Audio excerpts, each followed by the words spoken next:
അടുത്തത് linguistics and structure of English ലാംഗ്വേജിനകത്ത് last മൊഡ്യൂളായിട്ടുള്ള ലിംഗ്വിസ്റ്റിക്സ് ഇൻ ഏൻഷ്യൻ്റ് ഇന്ത്യയാണ് നമ്മൾ നോക്കുന്നത്. സോ ലിംഗ്വിസ്റ്റിക്സ് എന്ന് പറയുമ്പോൾ അറിയാമല്ലോ, the scientific study of language. അത് ഇന്ത്യയിൽ എങ്ങനെയായിരുന്നു സ്റ്റഡി ഓഫ് ലാംഗ്വേജ് എന്നുള്ളതാണ് നമ്മൾ നോക്കുന്നത്. അതിൻ്റെ എവല്യൂഷൻ എന്തൊക്കെയാണ്. ഗ്രീക്ക് ആൻഡ് ഇന്ത്യൻ കൾച്ചേഴ്സ് എന്ന് പറയുന്നത്, അതായത് രണ്ട് പ്രോമിനൻ്റ് ആയിട്ടുള്ള തിയറി ഓഫ് ലാംഗ്വേജിനെ കുറിച്ച് പഠിക്കുന്ന രണ്ട് പ്രോമിനൻ്റ് ആയിട്ടുള്ള സിവിലൈസേഷൻസ് എന്ന് പറയുന്നത് ഒന്ന് ഗ്രീക്കിൻ്റെയും ഒന്ന് ഇന്ത്യൻ കൾച്ചറിൻ്റെയും ആയിരുന്നു. ഗ്രീക്ക് സ്കോളർഷിപ്പ് എന്ന് പറയുന്നതിനകത്ത് ഒരു കണ്ടിന്യൂറ്റിയോ അല്ലെങ്കിൽ ഒരു സിസ്റ്റമൈറ്റൈസേഷനോ ഒന്നും ഇല്ലായിരുന്നു. അതായത് ഒരു ലോജിക്കൽ ഓർഡറോ അറേഞ്ച്മെൻറ്റോ ഒന്നും ഗ്രീക്ക് സ്കോളർഷിപ്പിന് ഇല്ലായിരുന്നു. പക്ഷേ ഏൻഷ്യൻ്റ് ഇന്ത്യൻ എൻഗേജ്മെൻറ്റ് വിത്ത് ലിംഗ്വിസ്റ്റിക്സ് എന്ന് പറയുന്ന വളരെ കൺസിസ്റ്റൻ്റ് ആയിട്ടും സിസ്റ്റമാറ്റിക് ആയിട്ടും ഉള്ളൊരു ഡെവലപ്മെൻ്റ് ആയിരുന്നു. അത് 3000 വർഷത്തിലേറെ പഴക്കമുണ്ട് നമ്മുടെ ഇന്ത്യൻ ലിംഗ്വിസ്റ്റിക്സിന്. ഏൻഷ്യൻ്റ് ഇന്ത്യ എന്ന് പറയുന്നത് നമ്മൾ സാധാരണ ആ ടൈം പീരീഡ് എങ്ങനെയാണ്, 800 BC to 100 BC എന്നൊക്കെയാണ് നമ്മൾ പറയുന്നത്. സാൻസ്ക്രിറ്റ്, തമിഴ്, നമ്മുടെ ടിബറ്റ്, ഇതൊക്കെയായിരുന്നു നമ്മുടെ ലാംഗ്വേജസ്. അതായത് ഏൻഷ്യൻ്റ് ടൈംസിൽ പഴയ കാലത്ത് പഠിച്ചുകൊണ്ടിരുന്ന ലാംഗ്വേജസിനെ കുറിച്ച് അല്ലെങ്കിൽ ലിംഗ്വിസ്റ്റിക്സ് ഡീൽ ചെയ്തുകൊണ്ടിരുന്നത് അല്ലെങ്കിൽ ലിംഗ്വിസ്റ്റിക് സ്റ്റഡി ഡീൽ ചെയ്തുകൊണ്ടിരുന്നത് ഈ 3 ലാംഗ്വേജസിനെയും ബേസ് ചെയ്തിട്ടായിരുന്നു. ബോത്ത് ലാംഗ്വേജിൻ്റെ സ്ട്രക്ചർ ആണെങ്കിലും നേച്ചർ ആണെന്നുണ്ടെങ്കിലും എന്താണ്, നമുക്ക് ഇന്ത്യൻ ലിംഗ്വിസ്റ്റുകൾക്ക് വളരെ ഇമ്പോർട്ടൻ്റ് തന്നെയായിരുന്നു. അതായത് ഒരു ലാംഗ്വേജിൻ്റെ സ്ട്രക്ചറും ഒരു ലാംഗ്വേജിൻ്റെ നേച്ചറും.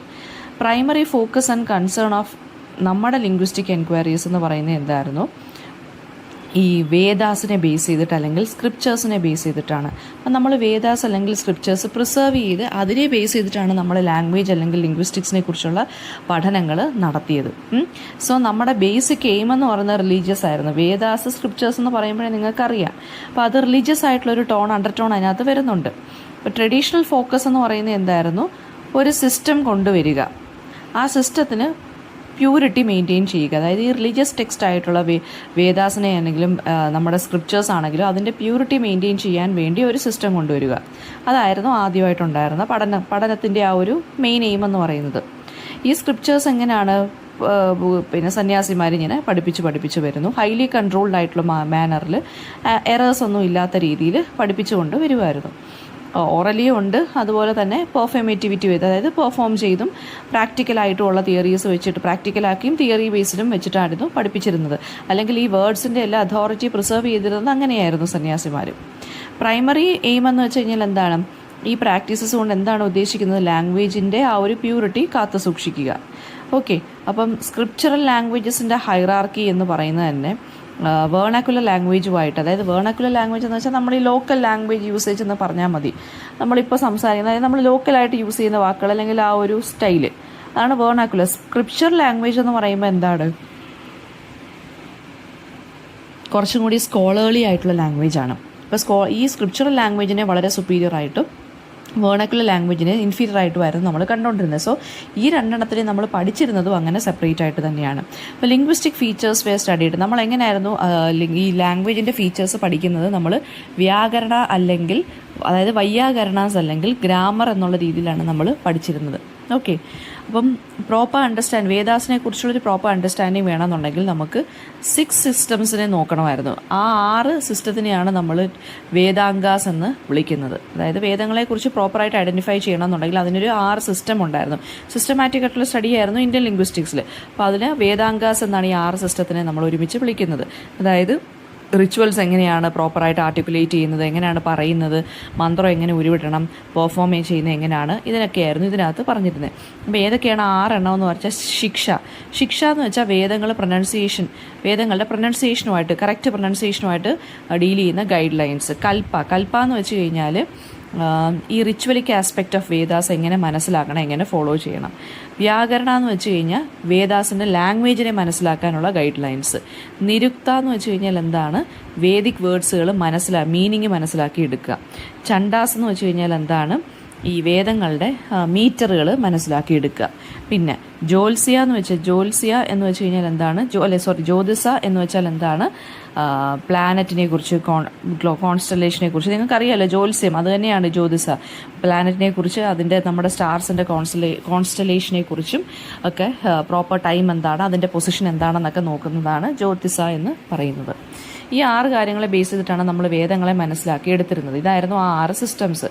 ഏൻഷ്യൻ ഇന്ത്യൻ ലിംഗ്വിസ്റ്റുകൾ എന്ന് വെച്ചാൽ ലാംഗ്വേജിനെ കുറിച്ച് പഠിക്കുന്ന ആളുകൾ 3 ലാംഗ്വേജിൻ്റെ 3 ബേസിക് ആയിട്ടുള്ള കാര്യങ്ങളെക്കുറിച്ച് പറയുന്നുണ്ട്. ഫസ്റ്റ് വൺ എന്ന് പറയുന്നത് ലാംഗ്വേജ് എന്ന് പറയുന്നത് സ്പീച്ചാണ്, അല്ലാതെ റൈറ്റിംഗ് അല്ല. പിന്നെ ഭാഷ, വാക്ക് ആൻഡ് വാണി, ഈ 3 വേർഡ്സാണ് ലാംഗ്വേജിനെ കുറിച്ച് പറയാൻ ഏൻഷ്യൻ്റ് സ്കോളേഴ്സ് യൂസ് ചെയ്തിരുന്നത്. അതായത് ഭാഷ, വാക്ക്, വാണി. ഭാഷ എന്ന് വെച്ചാൽ ഭാഷയാണ് ഇവിടെ ഉദ്ദേശിക്കുന്നത്. ഈ 3 വേർഡ്സുകളെ നമ്മൾ ലാംഗ്വേജ്, അതായത് സ്പീച്ച് എന്നാണ് പറഞ്ഞിരുന്നത്. സന്ധി എന്ന് വെച്ച് കഴിഞ്ഞാൽ എന്താണ്? സൗണ്ടുകൾ തമ്മിലുള്ളൊരു മിക്സ്, അതാണ് സന്ധി എന്ന് പറയുന്നത്, ഒരു ജോയിൻറ്റ്. അപ്പം സന്ധി എന്ന് പറയുന്നതാണ് ഏൻഷ്യൻ്റ് ഇന്ത്യൻ ഗ്രാമറിൻ്റെ one of the most important aspects എന്ന് പറയുന്നത്. നമുക്ക് സന്ധി, മലയാളത്തിലൊക്കെ സന്ധി, ദ്വിത്വസന്ധി, ആഗമസന്ധി, ആദേശസന്ധി എന്നൊക്കെ നമ്മൾ പഠിച്ചിട്ടില്ലേ? അത് വെസ്റ്റേൺ ഗ്രാമർ എന്ന് പറയുന്നത് സന്ധി എന്ന് പറഞ്ഞ കോൺസെപ്റ്റ് അവർക്കില്ല. അവർ അപ്പം സ്പീച്ചിനെ അവരെന്താണ് സബ്ജക്റ്റീവായിട്ട് എടുക്കത്തുള്ളൂ. ഇപ്പം സോഴ്സ് ഓഫ് സ്പീച്ച് എന്ന് പറയുന്ന ഓരോ ഇൻഡിവിജ്വലിൻ്റെ മൈൻഡ് സെറ്റിനെ ബേസ് ചെയ്തിട്ടിരിക്കും. ഈ ഒരു കോൺസെപ്റ്റ് പെർസീവ് ചെയ്യുന്ന എന്താണ്? ലാംഗ്വേജിനെ റിയാലിറ്റിയുമായിട്ട് കണക്ട് ചെയ്യാനാണ് ശ്രമിച്ചിരുന്നത്.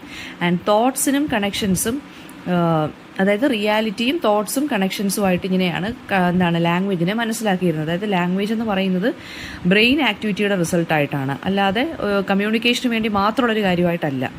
Ancient Indian discourse on language എന്ന് പറയുന്നത് നമുക്ക് നമ്മുടെ ഇന്ത്യയിൽ എന്തായിരുന്നു ലാംഗ്വേജ് എന്ന് പറയുന്നത് എക്സ്പ്രഷന് വേണ്ടിയും അതുപോലെ തന്നെ നമ്മുടെ സെൽഫിനെ മനസ്സിലാക്കിയെടുക്കാനുള്ളൊരു വഴിയായിട്ടാണ് കൺസിഡർ ചെയ്തത്. ഫൈനലി ലാംഗ്വേജ് എന്ന് പറയുന്നത് എന്താണ്? ഒരു കൺസ്ട്രക്റ്റിവിസ്റ്റ് സിസ്റ്റമാണ്, അല്ലാതെ ഒരു റെപ്രസെൻറ്റേഷണൽ സിസ്റ്റം അല്ല എന്ന് പറയുന്നു. അതായത് ഏൻഷ്യൻ്റ് ഇന്ത്യൻ ലിംഗ്വിസ്റ്റുകൾ ബിലീവ് ചെയ്ത് ലാംഗ്വേജ് എന്ന് പറയുന്നത് നമ്മുടെ ചുറ്റിനുമുള്ള വേൾഡിൻ്റെ റിയാലിറ്റിയെ കൺസ്ട്രക്ട് ചെയ്യാൻ പറ്റുന്നത് എന്നാണ്. അതായത് ഓൾ നോളജ് എന്ന് പറയുന്നത് ലിംഗ്വിസ്റ്റിക് ആണ് ഇൻ എസെൻസിൽ. അപ്പോൾ നോളജ് എന്ന് പറയുന്നത് എന്താണ്? ഒരു കൺസ്ട്രക്ഷനാണ്. അപ്പോൾ ഈ കോൺസെപ്റ്റ്സ് വെച്ചിട്ടാണ് ഈ ഒരു ഐഡിയയിലോട്ട് ആളുകൾ വന്നത്. പിന്നെ ഈ ഒരു കോൺസെപ്റ്റ് വെച്ചിട്ടാണ് സ്ട്രക്ചറലിസത്തിന് അതായത് സ്ട്രക്ചറലിസം കാരണം ലാംഗ്വേജിന് പുതിയൊരു ഡിറക്ഷൻ വന്നത് വെസ്റ്റിൽ. ഓക്കെ, അപ്പോൾ സ്ട്രക്ചറലിസ്റ്റ് സ്റ്റഡീസൊക്കെ ഈ ഒരു കോൺസെപ്റ്റ് വെച്ചിട്ടാണ് വന്നത്. ലാംഗ്വേജ് എന്ന് പറഞ്ഞൊരു മിയർ കൺസ്ട്രക്ഷൻ ആണ് എന്നൊക്കെയുള്ള രീതിയിൽ വെച്ചിട്ടാണ് ഇത് വന്നതെന്ന്. പിന്നെ അതുപോലെ തന്നെ നമ്മുടെ ഫെർഡിനൻഡ് ഡി സൊഷൂർ ഉണ്ടല്ലോ, ലിംഗ്വിസ്റ്റിക്സിൻ്റെ എമർജൻസിനെ കുറിച്ചൊക്കെ പഠിച്ച, അപ്പോൾ അദ്ദേഹം ഫ്രഞ്ച് സ്കോളറാണ്. അദ്ദേഹം എന്താണ് സാൻസ്ക്രിറ്റ് ഗ്രാമറൊക്കെ അദ്ദേഹം ജനീവ യൂണിവേഴ്സിറ്റി വെച്ച് പഠിച്ചിട്ടുണ്ട്. ഏൻഷ്യൻ ഇന്ത്യൻ ലിംഗ്വിസ്റ്റിക്സ് വെച്ചിട്ടാണ് ഇദ്ദേഹവും പഠിച്ചത്. സോ ഇതിനെല്ലാം വഴിത്തിരിവായത് നമ്മുടെ ഇന്ത്യയിലെ ലിംഗ്വിസ്റ്റിക് സ്റ്റഡീസ് ഒക്കെ ആണെന്നാണ് പറയുന്നത്. ഏൻഷ്യൻ ഇന്ത്യൻ സ്കോളേഴ്സ് എന്ന് പറയുന്നത് നമ്മുടെ സൗണ്ട് പാറ്റേണെ കുറിച്ചും അതുപോലെ തന്നെ എങ്ങനെ ഈ സൗണ്ടിനെ ആർട്ടിക്കുലേറ്റ് ചെയ്യണം എന്നുള്ളതും അറിയാമായിരുന്നു. വൗവൽസ് ആൻഡ് കോൺസണൻസ് ആയിട്ട് നമ്മൾ ഡിവൈഡ് ചെയ്ത് എഴുതിയിരിക്കുന്നതും ഒക്കെ നേരത്തെ തന്നെ നമ്മുടെ ഇന്ത്യൻ ലിംഗ്വിസ്റ്റിക്സിനകത്ത് ഉണ്ടായിരുന്നു. കോൺസണൻസിൽ നമ്മൾ 3 കാറ്റഗറീസ് ആയിട്ട് ഡിവൈഡ് ചെയ്യുന്നു: സ്റ്റോപ്സ്, അപ്രോക്സിമൻസ് ആൻഡ് വോയിസ്ലെസ് ഫ്രിക്കറ്റീവ്സ്. നമ്മൾ നേരത്തെ നോക്കിയതായത് ഫോണറ്റിക്സിനകത്ത് ഒരുപാട് സ്കോളേഴ്സ് ഒരുപാട് ടെർമിനോളജി, ഒരുപാട് അനാലിസിസ്, ഒരുപാട് സ്കൂൾസൊക്കെ അതുകൊണ്ട് ഇന്ത്യൻ ലിംഗ്വിസ്റ്റിക്സിന് ഉണ്ട്. അതായത് ഒരുപാട് ടൈപ്പ് ഓഫ് വെറൈറ്റീസ് ഉണ്ട്. ആൻഡ് സാൻസ്ക്രിറ്റ് ആയിരുന്നു മോസ്റ്റ് പ്രൊമിനൻ്റ് ആയിട്ടുള്ള ഏൻഷ്യൻ ലാംഗ്വേജസ്. സോ സാൻസ്ക്രിറ്റിനെ ബേസ് ചെയ്തിട്ടാണ് അതിൻ്റെ ഗ്രാമറും വേർഡ്സുമാണ് നമ്മൾ നല്ല രീതിയിൽ പഠിച്ചത്. അപ്പോൾ സാൻസ്ക്രിറ്റിൻ്റെ ഗ്രോത്ത് എന്ന് പറയുന്നത് നമുക്ക് ഓരോ ഫേസസ് ആയിട്ട് നമുക്ക് നോക്കാം. പദാപ്ത വേർഷൻസ് ഓഫ് വേദിക് ടെക്സ്റ്റ്, അതായത്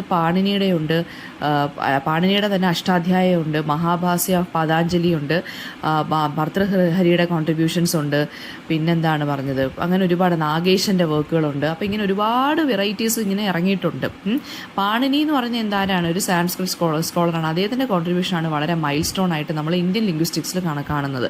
അപ്പോൾ study of linguistics in India 3 ആയിട്ട് നമുക്ക് രണ്ടായിട്ട് ഡിവൈഡ് ചെയ്യാം. പ്രീ പാണിനി, അതായത് ഋഗ്വേദ എഴുതിയപ്പോൾ തൊട്ട് പാണിനിയുടെ ആ ഒരു ടൈം വരെയും, പോസ്റ്റ് പാണിനി, അതായത് പാണിനിക്ക് ശേഷം എന്താണ്. അപ്പോൾ ഈ 2 രീതിയിലാണ് നമ്മൾ ഇന്ത്യൻ ലിംഗ്വിസ്റ്റിക്സിനെ പഠിക്കാൻ ഉദ്ദേശിക്കുന്നത്.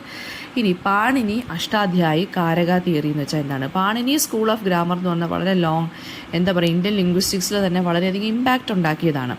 പാണിനി അദ്ദേഹത്തിൻ്റെ കൂടെ തന്നെ കാത്യായന, പതാഞ്ജലി, ഇവരെ 3 പേരെയും ഹോളി ട്രയോ എന്നാണ് വിളിച്ചിരുന്നത് സാൻസ്ക്രിറ്റ് ഗ്രാമറിൻ്റെ. ത്രിമുനി വ്യാകരണം എന്നാണ് സാൻസ്ക്രിറ്റ് ഗ്രാമറിനെ വിളിച്ചിരുന്നത്. അതായത് 3 മുനിമാരെ ആരൊക്കെയാണ്? പാണിനി, കാത്യായന, പതാഞ്ജലി.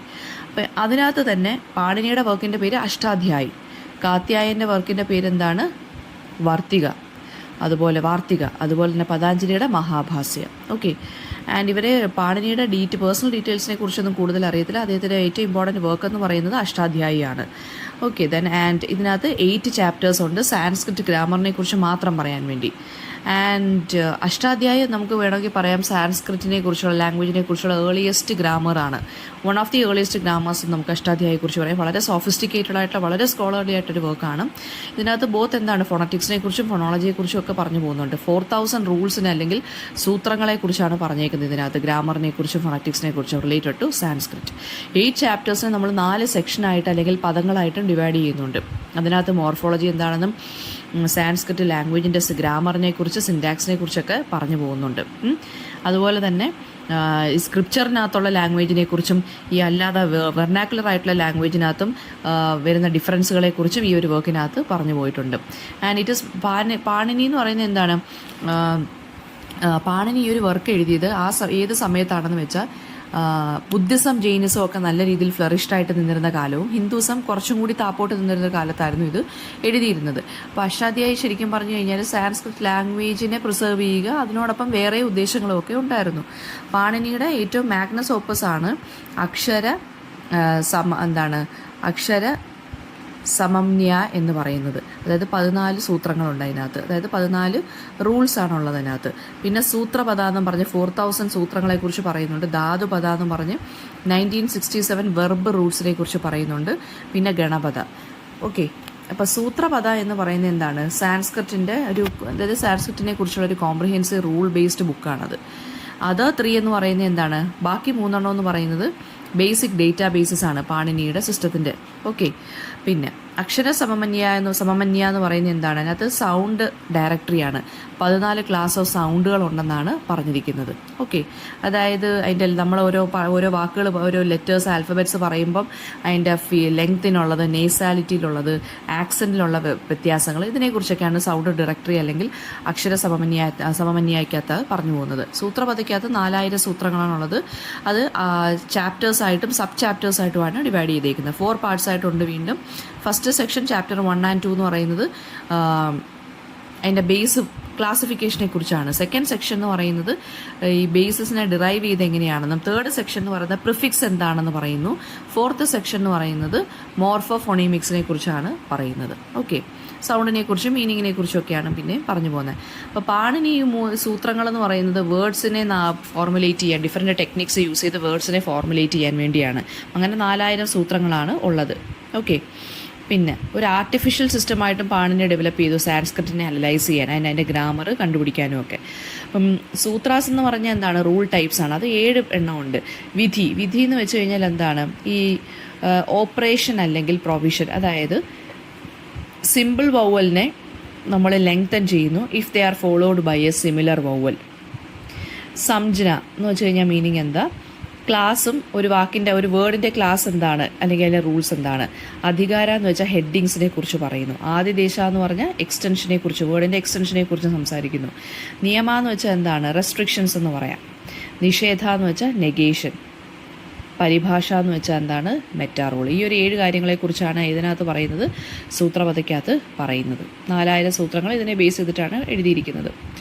ധാതുപദ എന്ന് വെച്ച് കഴിഞ്ഞാൽ എന്താണ്, 1967 വെർബ് റൂട്ടുകളെ കുറിച്ചാണ് പറയുന്നത്. അതായത് നമ്മുടെ പിന്നെന്താ പറയുക, position of root in a word. പിന്നെ ഗണപദ എന്ന് വെച്ച് കഴിഞ്ഞാൽ എന്താണ്, 23 പ്രൊനൗൺസിനെ കുറിച്ചൊക്കെയാണ് അത് പറഞ്ഞു പോകുന്നത്.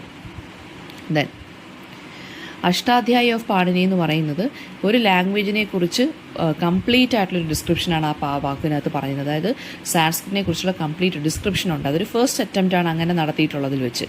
പാണിനിയുടെ ഗ്രാമർ എന്ന് പറയുന്നത് എന്താണ്, വേർഡ്സിൻ്റെ, അതായത് ഒരു സെൻറ്റൻസിൻ്റെ കോണ്ടെക്സ്റ്റിൽ വേർഡ്സിനെ എങ്ങനെ ഡിറൈവ് ചെയ്തെടുക്കാം നമുക്ക്, അതാണ് പറയുന്നത്. ഓക്കെ, അഷ്ടാധ്യായി ഒരു വളരെ കോംപ്ലക്സ് ആൻഡ് ഡിഫിക്കൽട്ട് ബുക്കാണ്. അത് ഓറലി നമുക്ക് പഠിപ്പിക്കാൻ സാധിക്കുകയുള്ളൂ, അല്ലെങ്കിൽ പഠിക്കാൻ സാധിക്കുകയുള്ളൂ.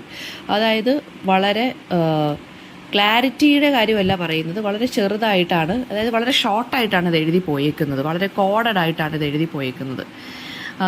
ഇതിനകത്ത് റൂൾസിനെ കുറിച്ചുണ്ട്, ഫോണോളജിക്കൽ ലിസ്റ്റുണ്ട്, ഈ അഫിക്സിനെ കുറിച്ചൊക്കെ പറഞ്ഞിട്ടുണ്ട്, ലിംഗ്വിസ്റ്റിക് ഡിസ്ക്രിപ്ഷൻസിനെ കുറിച്ചൊക്കെ പറഞ്ഞിട്ടുണ്ട്, സിൻറ്റാക്സ് എന്താണെന്ന് പറഞ്ഞിട്ടുണ്ട്. ആൻഡ് അതുപോലെ തന്നെ നമ്മൾ സംസാരിക്കുമ്പോൾ ഉള്ള വാക്കുകളുടെ ആ ഒരു കാര്യങ്ങളുണ്ടല്ലോ, പ്രൊനൗൺസിയേഷൻ, അതിനെക്കുറിച്ചൊക്കെയാണ് അഷ്ടാധ്യായിക്കകത്ത് പറയുന്നത്. റൂൾസ് എന്ന് പറയുന്നത് വളരെ കോംപ്ലിക്കേറ്റഡ് ആണ് അഷ്ടാധ്യായിക്കകത്ത് പറഞ്ഞേക്കുന്നത്. അതായത് ഒരു റൂളിലുള്ള ഐഡിയ മറ്റൊരു റൂളിലോട്ട് നമ്മൾ കൊണ്ടുപോകുമ്പോൾ നമുക്ക് കുറച്ച് കൺഫ്യൂഷനൊക്കെ തോന്നും. പിന്നെ അതുപോലെ തന്നെ ചില വേർഡ്സൊക്കെ ഇതിനകത്ത് യൂസ് ചെയ്തിരിക്കുന്നതിനകത്ത് വളരെ സ്പെഷ്യലൈസ്ഡ് ആയിട്ടുള്ള മീനിങ്സ് ആണ് ഉള്ളത്. ഒരു റൂളിന് മറ്റ് റൂളിനെ കൺട്രോൾ ചെയ്യാൻ പറ്റും. അപ്പോൾ എല്ലാ റൂൾസും നമ്മൾ അരച്ച് കലക്കി കുടിച്ചാലേ അഷ്ടാധ്യായം മനസ്സിലാക്കാൻ സാധിക്കുകയുള്ളൂ. പിന്നെ അത് ഡിസ്ക്രിപ്റ്റീവ് അല്ല, അത് കുറച്ചും കൂടി ജനറേറ്റീവാണ്. പിന്നെ 2 റീസണാണുള്ളത് ഈ ഒരു വർക്കിന് ഇമ്പോർട്ടൻ്റ് ആയിട്ട് കാണിക്കാൻ. ഫസ്റ്റ് വൺ എന്ന് പറഞ്ഞാൽ വളരെ ഡീറ്റെയിൽഡ് ആയിട്ടും റൂൾ ബേസ്ഡ് ഡീറ്റെയിൽഡ് ആയിട്ടും സാൻസ്ക്രിറ്റിനെ കുറിച്ച് പറയുന്നു. സെക്കൻഡ് വൺ എന്ന് വെച്ചാൽ ഗ്രാമാറ്റിക്കൽ മോഡൽ ഇത് പറഞ്ഞു പോകുന്നുണ്ട്. അതൊരു ലാംഗ്വേജിൻ്റെ ഫങ്ഷണൽ നേച്ചറിനെ കുറിച്ച് ഇത് പറഞ്ഞു പോകുന്നുണ്ട്. പ്രൊനൗൺസിയേഷനെ കുറിച്ച് നല്ല വൃത്തിക്കാണ് ഇതിനകത്ത് പറഞ്ഞു പോകുന്നത്. പിന്നെ പാണിനി ഫോണോളജിയെക്കുറിച്ച്, മോർഫോളജിയെക്കുറിച്ച്, സിൻറ്റാക്സിനെക്കുറിച്ച്, സിമാൻറ്റിക്സിനെ കുറിച്ചൊക്കെ ഡീറ്റെയിൽഡ് ആയിട്ട് ഇൻ്റർപ്രറ്റ് ചെയ്ത് പറഞ്ഞു പോകുന്നുണ്ട് ഈ ഒരു വർക്കിനകത്ത്. സയൻറ്റിഫിക്കലായിട്ടുള്ള അനാലിസിസ് ഉണ്ട് സാൻസ്ക്രിറ്റിനെ കുറിച്ചുള്ള. പിന്നെന്താണ്, പാണിനിയുടെ ഗ്രാമർ എന്താ പറയുന്നത് ലാംഗ്വേജിനെ കുറിച്ച്, അതായത് സ്പീക്കറിൻ്റെയും ലിസ്ണറിൻ്റെയും പെർസ്പെക്റ്റീവിലൂടെയാണ് ലാംഗ്വേജിനെ പറഞ്ഞു പോകുന്നത്. ആൻഡ് ലിസ്ണർ എങ്ങനെയാണ് പാണിനി പ്രപ്പോസ് ചെയ്യുന്നതെന്ന് വെച്ചാൽ, ലിസ്ണർ എൻ്റയർ സെൻറ്റൻസിനെ എങ്ങനെയാണ് മനസ്സിലാക്കിയെടുക്കുന്നത്, അതായത് കോണ്ടെക്സ്റ്റ് വെച്ചിട്ട് പിന്നീട് മീനിങ് വെച്ചിട്ട്, അതായത് ആ മീനിങ് എങ്ങനെ മനസ്സിലാക്കി എടുക്കുന്നത്, ശരിക്കും പറഞ്ഞു കഴിഞ്ഞാൽ അതിൻ്റെ പ്ലേസും പൊസിഷനും ഒക്കെ എങ്ങനെ മനസ്സിലാക്കി എടുക്കുന്നത് ആ ഒരു വേർഡ് പറഞ്ഞതിൻ്റെ കോണ്ടെക്സ്റ്റിനനുസരിച്ച്. പിന്നെ പാണിനി, അപ്പോൾ ഇത്രയാണ് പാണിനിയുടെ ഇതിനകത്ത് പറഞ്ഞിട്ടുള്ളത്. നെക്സ്റ്റ് വൺ എന്ന് പറയുന്നത് എന്താണ്, പാണിനിക്ക് 2 ലെവലാണ് ഉള്ളത് ഓരോ കാര്യങ്ങൾ മനസ്സിലാക്കിയെടുക്കാൻ, കാരകയും വിഭക്തിയും. അതായത് വേരിയസ് ലെവൽസ് ഓഫ് ഒരു സെൻറ്റൻസിനെ നമുക്ക് വേരിയസ് ലെവൽസിൽ അണ്ടർസ്റ്റാൻഡ് ചെയ്തെടുക്കാം, പ്രോസസ്സ് ചെയ്തെടുക്കാം. അപ്പോൾ സാൻസ്ക്രിറ്റ് ഗ്രാമറിലാണെങ്കിൽ വിഭക്തി എന്ന് പറയുന്നത് വേർഡ് സഫിക്സിനെയാണ് പറയുന്നത്. ഫോർ എക്സാമ്പിൾ, വിഭക്തി വെച്ചിട്ട് നമുക്ക് ഓക്സിലറി വെർബ് ഏതാ, മറ്റേ വെർബിൻ്റെ ഫോം ഏതാന്നൊക്കെ നമുക്ക് അറിയാൻ സാധിക്കുമെന്ന്. കാരക ലെവൽ എന്ന് പറയുമ്പോൾ എന്താണ്, നൗൺസിനെ വെച്ചിട്ട് മനസ്സിലാക്കിയെടുക്കുക, നൗണും വെർബും തമ്മിൽ അനലൈസ് ചെയ്തെടുക്കുക.